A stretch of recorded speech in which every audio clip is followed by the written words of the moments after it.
Yeah, and I mean it's a good segue too to another comment here, which says you say that you believe buying will pick up towards August, leading into winter, which will result in price rises on the average property. Can I ask you why you believe this to be the case? Well, can tell it's early.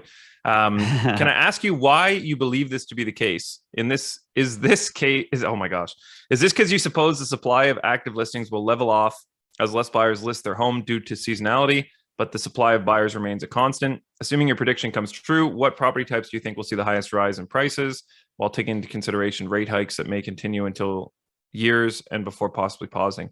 Have I missed any other factors here that you have not mentioned? So I just want to say on that point too, like I think I was actually the one that said I thought buying would pick up again. And it's to that exact point. I think that, especially with seasonality, like I do think that in the summer right now, things tend to slow down. I think Greg kind of sent us some numbers earlier, which we can certainly talk to, but home, there's a lot of price reductions happening right now, a lot of conditions being put in. And that's likely because sellers are having to be very aggressive because they have closings coming up in probably August and September where they have to sell their home. And also, there's a lot of people that are away right now. They're on, to Greg's a perfect example, on vacation or, at the cottage or at the trailer or doing camping, whatever they're doing for the summer with the family. And that's meaning that there is less people that are kind of putting in offers, and there's more homes on the market, less offers going in, and that allows buyers to have a lot more flexibility, right, on their closing date, on their conditions, and especially on sale prices. So I think the reason why I expect there to be more buying happening in the fall is because all those people are going to be back. The sellers that are currently listed, some of them are probably going, I would assume, might take their home off the market if they're not getting what they think. And if there's less homes on the market, obviously, same amount of buyers, the prices are going to slightly go up. And I do think that, I think over the last few winters, we've seen home prices escalate quite dramatically because of the fact that there's such a lack of supply, and there's still a lot of people migrating and immigrating into Ottawa. So that's kind of, I guess, a summary of why I think the buying is going to be up in the fall. But to the current point, Greg sent us kind of an update saying that there's more listings than I've seen in years in July. Not an exact number, but we'll get that from him next week. He says price reductions of $50,000 becoming very common if a home hasn't sold in 15 days. I imagine this is due to sellers needing to sell to close on a new property. So that's just what we had said. Average days on market has hit 30 in many areas, as predicted on Torrep months ago.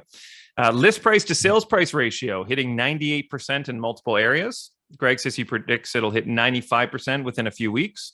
Offers are very negotiable, very in capitals. All conditions will be accepted. I negotiated $75,000 off a list price for clients 1.5 weeks ago, he said. And then he said he had another deal fall apart as a client who was previously well approved could not afford to buy a new home at a certain price due to the sales price target of their home needing to be about $50,000 more than it would have sold at. So that's exactly what we're kind of talking to as well, that I think there's going to be a lot of people that maybe have to sell their home that are going to be selling them at less than what they were hoping for. And then there's going to be other people that may not have to sell their home that have it listed currently that aren't going to get offers that they want and basically take them off the market again and hold out. So yeah, I don't know. What do you think, Dave? What, like, current state of the market, and what do you see happening going into the fall? Yeah, I completely agree on the people being on vacation and whatnot and not being around. And then I also think coming to the end of the summer and into the fall and into the winter, the economies will have opened up for a while. Offices will have opened up. And I think those people that either weren't sure if they'd be working from home permanently or that were working from home, maybe now they're being told they have to go back to the office. I think those kind of employer-employee kind of positioning will kind of come to light after the summer and after this holiday season. And so you'll get, I think, where some people will be permanently working from home. And so where they've been holding off, maybe, moving for bigger space for their, for home office or what have you, or that they're in a condo looking for a town, that sort of thing. I think that will kind of come to light a little bit. Mm-hmm. And I think that will drive a little bit of that market there. Thanks for tuning in, everyone. We hope you enjoyed today's episode. Please remember to like, share, comment, and subscribe, because we'd really like that.